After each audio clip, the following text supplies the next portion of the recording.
Namaste friends, my name is Mithilesh and I welcome you all to my new video about the recent budget which has been passed by our finance minister Mrs. Nirmala Sitharaman ji. So this is the seventh consecutive union budget presented to the country by the NDA-led government in its 11th year of running the government. सो अगर हम बात करें दोस्तों कि इस budget में आखिर हुआ क्या, बहुत सारे खबरों में हमने सुना कि ये बजट आ रहा है, बट बहुत सारे लोगों को ये एक अंदाज़ा ना मिल पाया कि आखिर इस बजट में हुआ क्या। तो मैं कुछ मोटी कुछ बातें मैं बता देना चाहता हूँ, जो मोटी चीज़ें निकल के सामने आई हैं इस बजट में। तो जो पहला जो मेजर एलोकेशन मिला है बजट का इस बार, वो हमारे डिफेंस बजट में काफ़ी बढ़ोतरी की गई है और उस अपने जो वार्षिक बजट है उसका एक मोटा हिस्सा हमारी सरकार ने तय किया है कि हम अपनी रक्षा ज़रूरतों के लिए इस बार तकरीबन 4,54,773 करोड़ रुपए का एक फंड अपने डिफेंस रिक्वायरमेंट्स के लिए उसको फिक्स करेंगे, जो कि एक काफ़ी अच्छी बात है। क्योंकि हमें ये चीज़ समझनी चाहिए कि जो किसी भी कंट्री का जो आर्म्ड फोर्सेस होता है, चाहे वो नेवी हो या एयरफोर्स या फिर मिलिट्री या फिर आर्मी, जो भी कह लो, coast guard, internal security, whatever जो भी होते हैं, तो वो क्या होते हैं ना, जैसे एक घर में एक इंश्योरेंस प्रीमियम लेता है जो घर का एक जो प्रोमिनेंट मेंबर होता है जिस पे बहुत सारे लोग डिपेंड होते हैं, तो वो क्या करता है, घर के लिए एक इंश्योरेंस प्रीमियम लेता है ताकि अगर इनकेस कुछ मुसीबत आती है तो एक बैकअप रहेगा, एक सहारा रहेगा। तो उसी तरीके से एक कंट्री के लिए उसकी जो आर्म्ड फोर्सेस हैं, उसका जो डिफेंस कैपेबिलिटीज़ है, वो उसका इंश्योरेंस प्रीमियम है। मतलब वो बुरे वक्त में उसका सबसे पहले जो काम आता है वो उसका आर्म्ड फोर्सेस होते हैं।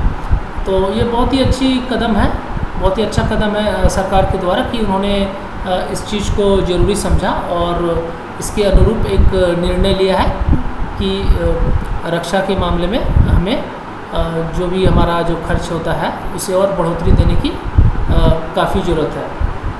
और दूसरी जो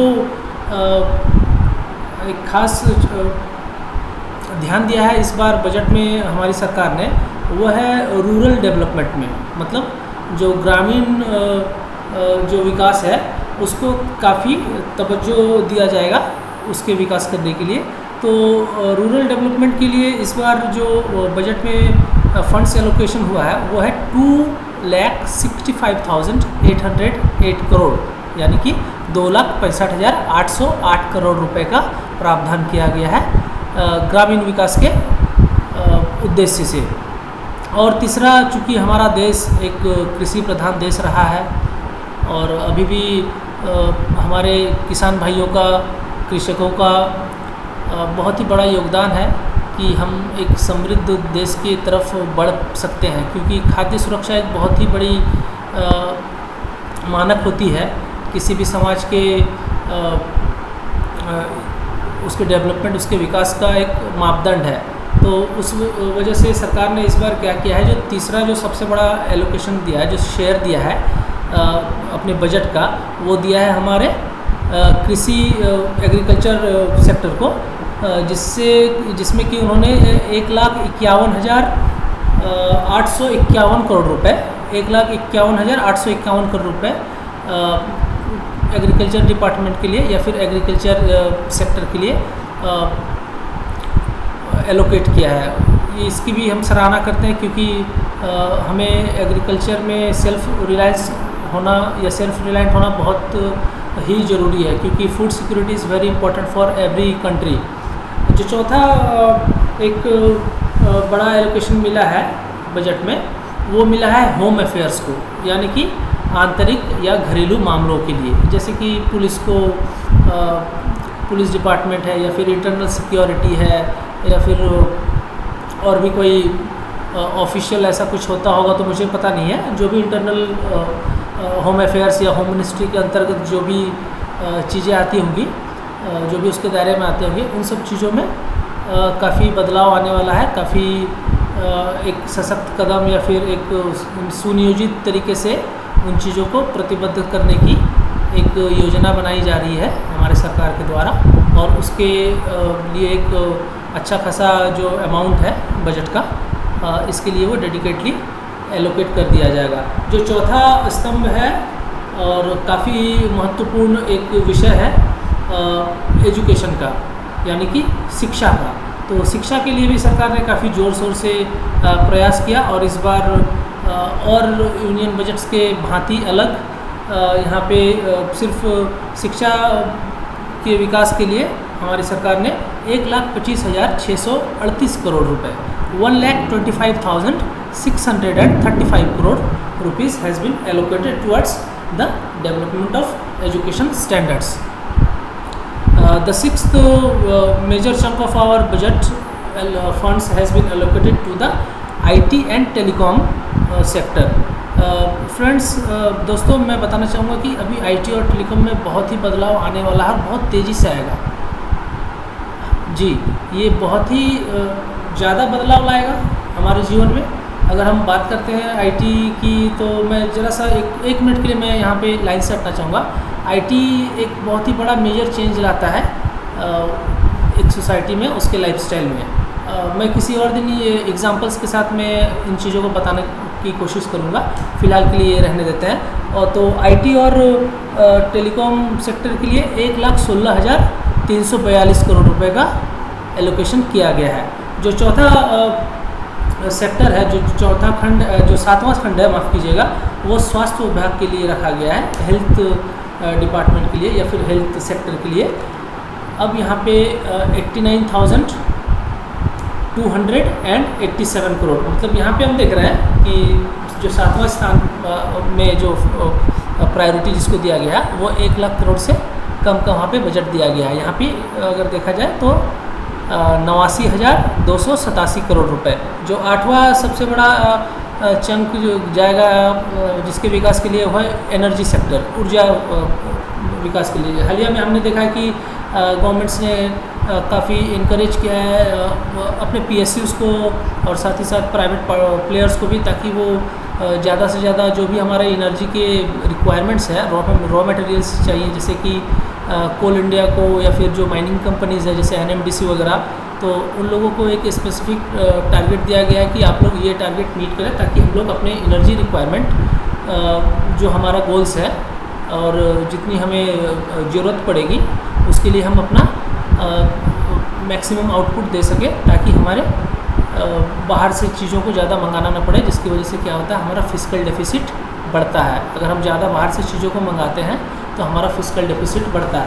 तो सरकार ने इस पे काफ़ी जोर दिया है कि जल्द से जल्द और ज़्यादा से ज़्यादा हमारी जो ऊर्जा आपूर्ति की आवश्यकता है उसको हम रिज़र्व करके मतलब बैकअप में, स्टैंड बाई मोड में एकदम रेडी रहें।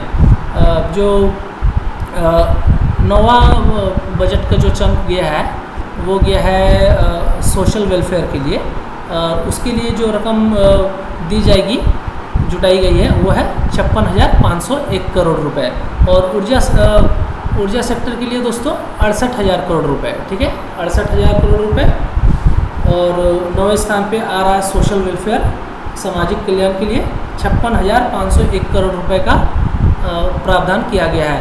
जो 10वां स्थान है और बहुत ही महत्वपूर्ण था, इसे तो शायद 1 या 2 नंबर पे होना चाहिए था सरकार की प्रायोरिटी पे।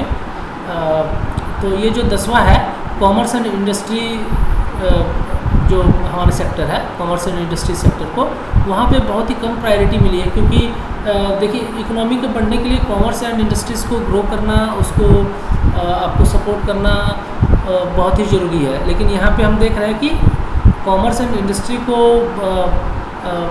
बूम करने के लिए या फिर उसको सपोर्ट करने के लिए कुछ खास प्रावधान नहीं किया गया है। इस दिशा में सरकार ने सिर्फ 47,559 करोड़, मतलब 47,559 crores has been allocated.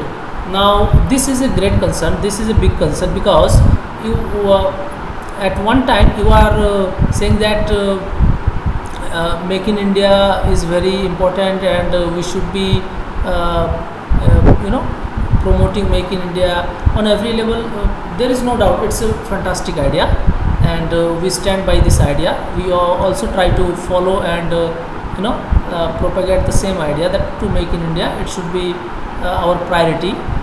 However, these actions where government has not prioritized the you can say the ease of doing business for the commerce and industries, then it's a big negative impact which can lead to catastrophic changes in the aim to get more indigenous products in each sector of the industries. So this is not what we have actually supposed. However, I would like to assure my friends, देखो कि ये budget ना ही बहुत ही एक आम जनता के लिए था और ना ही किसी बहुत बड़े बिजनेस के लिए था। तो ये एक बजट हम कह सकते हैं कि एक बैलेंस्ड बजट है। इसमें खामियां भी है, अच्छाइयाँ भी है। तो लेकिन ये एक जैसे इंग्लिश में टर्म है कि ना ये कोई पॉपुलिस्ट बजट था और ना ही कोई उसको एक कहते हैं ना, मतलब बहुत ही अंडरमाइन किया हुआ उस टाइप का बजट। तो ये एक बैलेंस्ड बजट था। इस बजट में एक चीज़ अच्छी बात निकल के आई है कि पिछले साल की भांति इस साल जो हमारा फिस्कल डेफिसिट है वो घट के तकरीबन 5% के आसपास है, और जो अगला टारगेट दिया गया है वो तकरीबन 4.5% का हमारी निर्मला सीतारमन जी ने वो टारगेट रखा है कि हम लोग नेक्स्ट बजट में ये जो फिस्कल डेफिसिट है we will try to get this reduced by 4.5%। तो दोस्तों, ये रही मोटी मोटी कुछ बातें इस यूनियन बजट के विषय में। मैं काफ़ी दिनों से वीडियो नहीं बना पाया था कुछ कारणों से। हालांकि मैं कोशिश करूंगा कि मैं फिर से जल्द कोई एक नया अपडेट या वीडियो लेके आपके समक्ष फिर से प्रस्तुत होऊंगा। तब तक के लिए दोस्तों, जय हिंद, नमस्ते and have a good day.